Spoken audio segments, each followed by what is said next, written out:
Olá! O retrabalho é como uma doença para as organizações.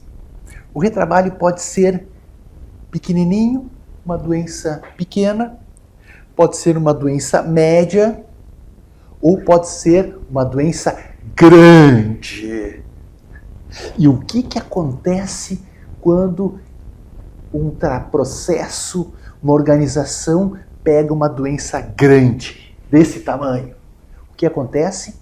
Ela morre.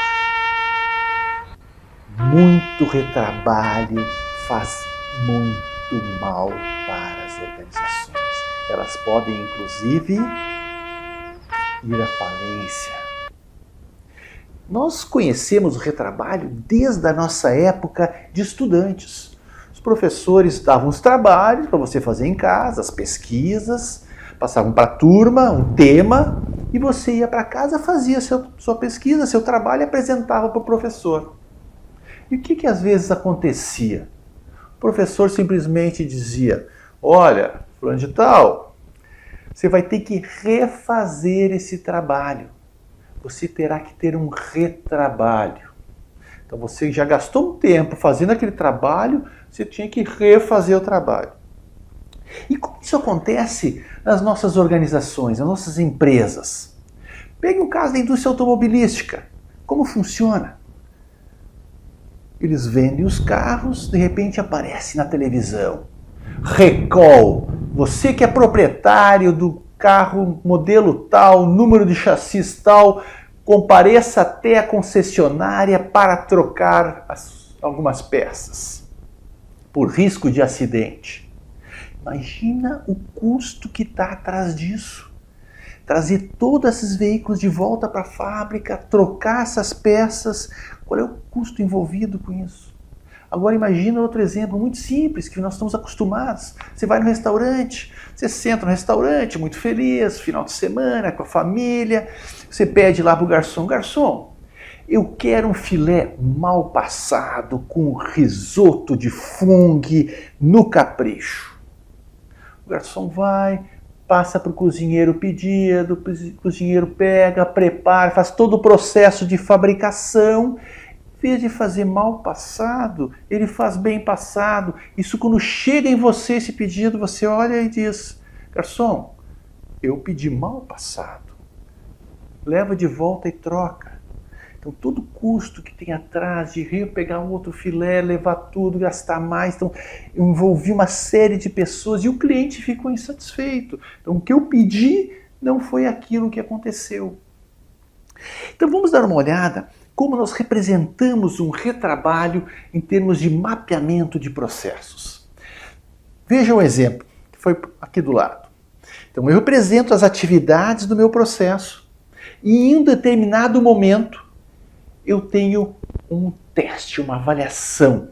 Então, você pode ver ali do lado. Então, as meninas executaram a atividade. Depois das meninas executarem, tem uma pessoa que analisou o que foi feito. E ele constata, então existe uma avaliação, que algumas atividades, alguns produtos que foram produzidos não estão conforme o padrão da atividade. Então eu tenho que ter um retrabalho, eu tenho que refazer essa atividade. O que nós podemos perceber nisso é que, nesse caso específico, eu tenho uma outra atividade que está marcada, que é o retrabalho. Então, eu tenho uma atividade que executou esse processo e uma outra atividade de retrabalho. Eu poderia dizer o seguinte: mas Klaus, eu queria fazer esse teste, retomar para a mesma atividade e fazer o retrabalho nessa mesma atividade. Eu posso fazer isso desde que eu tenha algumas condições, que o consumo dos recursos, a forma de executar a atividade é toda idêntica ao processo inicial. Mas, tradicionalmente, isso não ocorre assim. Normalmente, a atividade de retrabalho apresenta algumas diferenças da atividade original que está representada ali. Então, esse processo vai sendo encaminhado e, mais para frente, depois de uma série de atividades, eu tenho uma outra avaliação.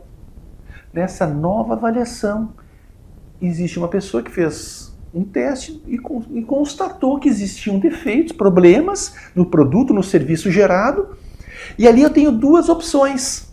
Eu posso sair disso para uma atividade de retrabalho ou retornar para o início do meu processo para refazer o meu produto desde o início. Então, conforme o defeito que ocorreu, eu tenho que refazer todo o meu processo. Então, eu vou perder muito mais, eu vou gastar muito mais para executar esse novo retrabalho. Então, essas são as formas básicas que normalmente nós utilizamos para representar o retrabalho. Como nós definimos os indicadores de desempenho? Como eu vou medir o meu retrabalho? Muito simples.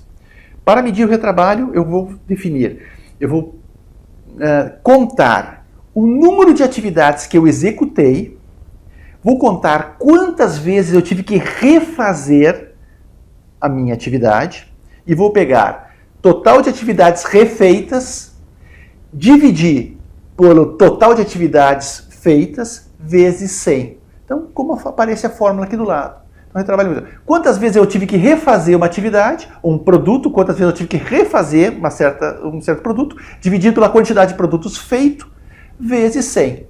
Então, vamos fazer um exemplo. Em um dia, eu fiz 100 unidades de um produto. E dessas 100 unidades, 10 elas tiveram retrabalho. Eu tive que fazer alguma coisa adicional em 10 unidades. O que eu tenho? É 10 dividido por 100 vezes 100 é igual a 10%. Então, essa é a forma de eu medir o indicador de desempenho. Agora, vamos adiante. Quais são as causas de um retrabalho?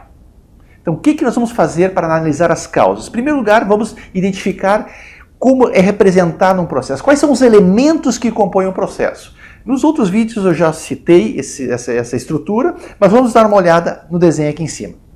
O que a gente tem? Cada processo tem fornecedores. Então, lá na esquerda, bem no canto, você pode ver. Eu tenho um fornecedor, ele entrega insumos para o meu processo. Esse insumo entra dentro do meu processo.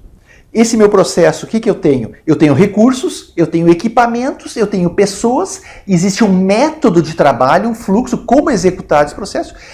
E depois desse processo, ele gera um produto. Esse produto vai para o meu cliente e esse cliente ele vai consumir esse meu produto. Coisas importantes nós temos. O meu cliente, ele entrega para mim os requisitos, o que ele espera daquele produto. Então, os requisitos do meu cliente, eu tenho que atender esses requisitos. E da outra ponta, o que nós temos da ponta de lá? Eu tenho os meus insumos, que eu compro do meu fornecedor, e os requisitos que eu peço do meu fornecedor que estejam incluídos dentro desses insumos. No caso dos recalls das montadoras, é típico que acontece.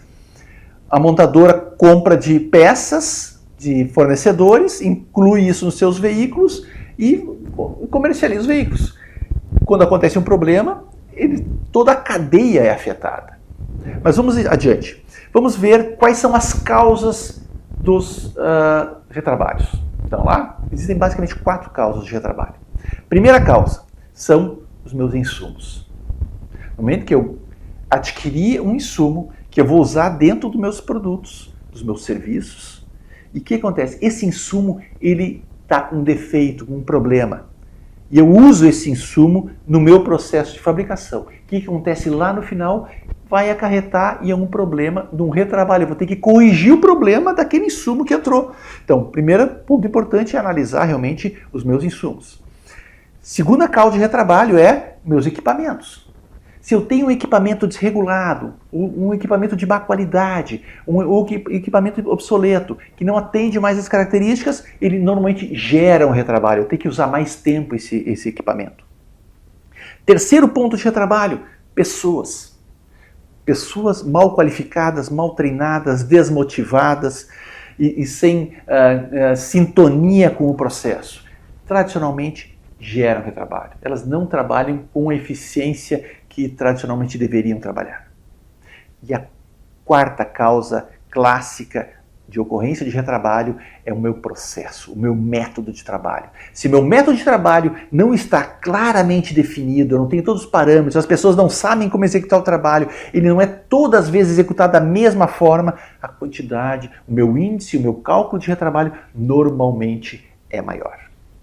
E quais são as consequências? O que acontece com o retrabalho? Se eu tenho retrabalho? Primeiro ponto é o custo do meu processo tradicionalmente é maior. Eu vou gastar mais insumos, eu vou gastar mais recursos, eu vou despender mais horas de pessoas para executar esse trabalho e a eficiência da minha organização vai para baixo. Retrabalho grande, baixa eficiência, maiores custos comparados com a minha concorrência. O que fazer para reduzirmos o retrabalho? Primeiro ponto, cuidar dos meus insumos. Eu realmente ter fornecedores qualificados e ter a garantia que os insumos que eu estou utilizando nos processos são de boa qualidade. Outro ponto é os controles do meu processo. Aí nós temos uma questão gerencial que tem que ser muito bem analisada. Se eu não quero deixar para o final do meu processo, para identificar que eu tenho um problema e eu tenho que refazer todo o meu processo, eu posso começar a botar controles em diversas atividades na sequência durante a execução do meu processo. O problema que ocorre é, quanto maior a quantidade de controles que eu boto para monitorar, para ver se existem problemas, eu aumento os custos do meu processo. Então, essa é uma questão que tem que ser analisada caso a caso. Quantos controles eu vou botar para realmente evitar que o meu retrabalho seja somente localizado no final do processo, eu tenho que refazer uma série de atividades e ter uns custos muito maiores. Outro ponto importante para minimizar o retrabalho é a qualificação das pessoas. Pessoas mais qualificadas, mais comprometidas, mais motivadas, reduzem o índice de retrabalho. Outro ponto, os equipamentos. Então são os 4 elementos básicos que eu tenho que investir para reduzir a incidência do retrabalho.